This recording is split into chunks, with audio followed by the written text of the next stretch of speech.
Hello and welcome to The Explainer.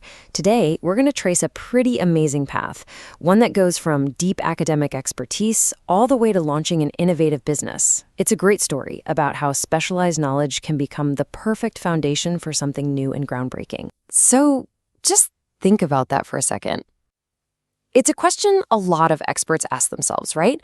How do you take all those years of study and actually turn it into something that solves a real-world problem? Well, in this explainer, we're going to follow someone who did exactly that. You know, every great entrepreneurial story really starts with a unique skill or some kind of special insight. For the person we're talking about today, that foundation wasn't built overnight. Nope, it was forged through years and years of dedicated academic and clinical work. So we're diving into the career of Dr. Gopinath M. And his story, it doesn't start in some flashy boardroom. It starts in labs and clinics, where he spent more than a decade just totally immersing himself in the world of optometry and vision science. Okay, take a look at this timeline. It shows a truly relentless progression over almost 15 years. This was not a quick jump. You've got a bachelor's degree, a prestigious fellowship in London, then a master's, and finally a PhD. Each and every step represents years of intense focus, just building layer upon layer of highly specialized knowledge. And this shows his expertise wasn't just in his head. It was consistently recognized as top tier. I mean, he won awards for being the best student and then later as the best faculty member, all while publishing dozens of papers. This is the bedrock of credibility. It's proof that not only are you good, but your peers and your institutions all agree you're at the top of your game. So, with all this deep expertise, Dr. Gopinath was in the perfect spot to see a problem that maybe others would miss. He saw this critical gap in the research world, and that gap, well, that became the spark for his big entrepreneurial leap. This is the core challenge he zeroed in on. So, on one side, you have these brilliant, ambitious researchers with amazing ideas. And on the other side, you've got this whole industry just hungry for innovation. The problem? A huge gap right in the middle. There was no structured support system to help those researchers get their incredible ideas written, validated, and actually published. And this quote, which is pulled directly from his own CV, proves that this whole mission wasn't some afterthought. It was baked into his professional DNA from the very beginning. Look at that language. Impart evidence-based practice.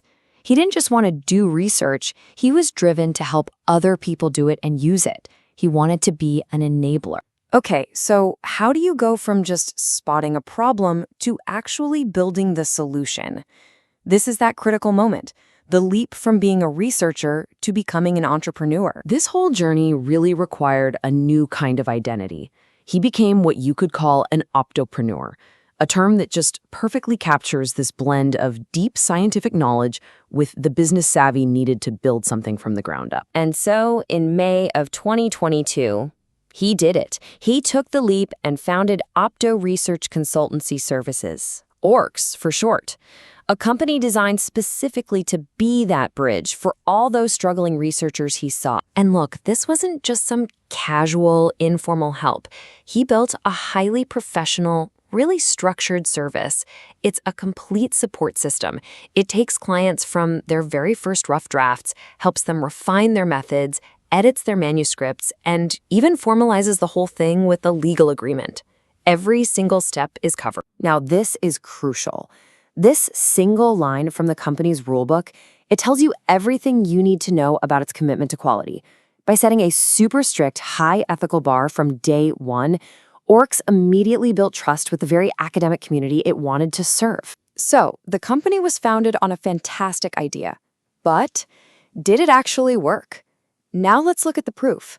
How can we really measure the real-world impact of this new venture? Well, the impact was almost immediate. More than 20 students at both the undergraduate and postgraduate levels have already used ORCS to get their work across the finish line. That's empowering the next generation of researchers right out of the gate. Think about the scale of this impact. In just a few years, the work that ORCS supported has resulted in over 100 new research abstracts being presented at conferences all around the world. That is a massive injection of new knowledge into the global scientific community. And what's cool is that the impact is incredibly broad. He isn't just helping one type of researcher. He's supporting students with their very first projects, he's guiding doctoral candidates with their theses, and he's helping established academics get that final manuscript over the line and published. But the journey doesn't just stop at running a successful business. The final stage is all about expanding that vision to help shape the future of the entire field. And you can see that expansion happening right now. He's launching a research academy, a podcast to share ideas, even workshops on cutting-edge AI tools.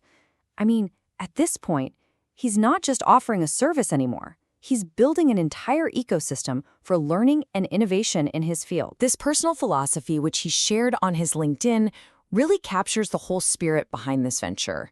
It's all about hard work, putting positivity out there, and just believing in the journey itself. And that really brings us to the key takeaway from this whole explainer. Dr. Gopinath's journey proves that deep, specialized knowledge, it isn't just some endpoint for a career in academia.